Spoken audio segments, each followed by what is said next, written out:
Hi everyone, it's me Darlene. I am back with an update on this black and white mosaic tile zebra inspired thing that I'm making.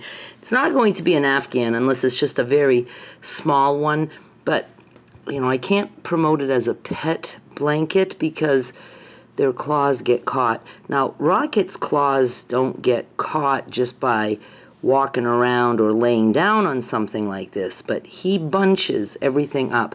He can take all the blankets on the bed, and we have queen size or king size blankets on that bed, and he can make a mound in the middle of the bed. He just likes to bunch everything up and then he crawls inside there. So I'm going to lift my camera up. It's on a tripod right here, just so you can see. That's what I have put together. Again, there's no plan for anything like this, but I'm just going to show you what I've been doing. So these are all just kind of long, weird shaped things. So I have these put together, and then I have extras like this. Now I do these on the go, so it's nice to have a little project that I can just whip up quickly. And being all white, I only have to take the white skein with me, but then I started taking the black skein also because I was making a lot of pieces and I didn't want to make too many because I don't need more than what I'm going to, need to just square this up somehow.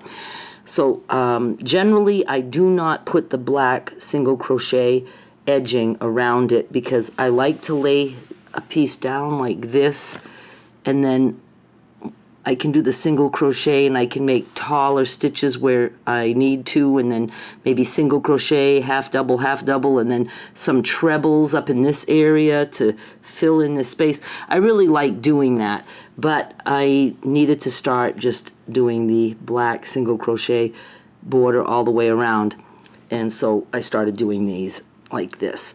And it still works, and I can make a lot of them just magically work. But see, as I'm joining this, I could just make some taller stitches while I'm joining. It's not as fun to make taller stitches during the join.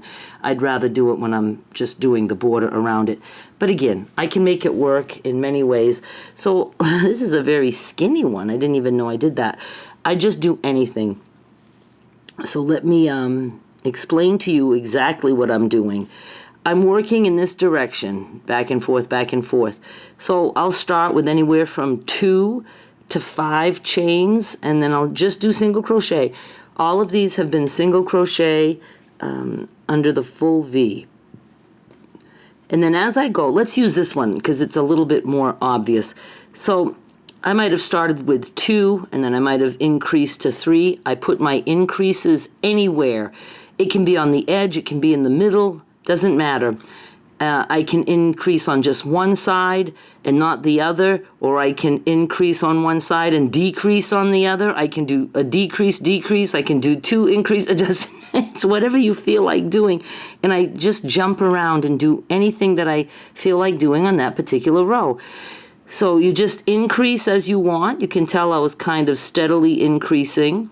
And then I started decreasing, again, anywhere, doesn't matter.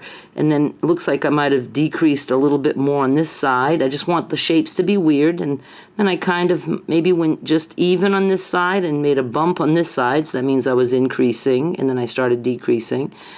And then this, you can tell I was increasing on this side and decreasing on that side. So it gives it kind of a little bit of a curve. Same here, I don't know if I started this way or this way. Sometimes I start wider and then I end with a point, or sometimes I start with a point and I end wider. Sometimes I have wide, sometimes I have point, and it's just whatever I feel like doing. I just try to make it different. And then I do my slip stitch edging in white. And I know I have videos for that. You'd have to see my Mosaic playlist. There might be some in there that have like slip stitch edging in the title or something like that. The playlist is in the description of this video. Okay, so once I do this, then I can put the black around if I want to. And, you know, I don't know. I still prefer, I think, doing it when it's white, but I had to start getting some of these ready, and I did that when I was out. If I was just home crocheting, I would just make all my white pieces, and then I would just do the edging as I needed and make, you know, taller parts, things like that. So I just do a single crochet edging all the way around, and I have my nice little invisible join, which we can't even see. I'm not showing you that right now. I've showed it several times. And let's see, so I don't know now. I'm going to have some short pieces. I have to decide at one point where I'm going to stop. This might be a good stopping point here, so I'd have to build things up. And, you know, here might have to be just a white piece. And, you know, I think that'll look all right, because it's just going to be like, you know, like somebody cut the picture right there. And I'm going to definitely make it wider, and then, you know, this is what I have on this end. And you can see I have some parts with a lot of black. I like that. I thought I'd do that on purpose this time. And then, I don't know, I would have liked to have made a bag or something, but I don't know. It just gives me something to do when I'm out and about. And so I have all these pieces like this, and I'm just going to keep working on it. If you want to give it a try, like I said, I'm not actually doing the steps, but you can go look at my other mosaics. If you crochet, you can do this. You can absolutely do this. Thank you so much for watching. I'll be back with more soon. Bye.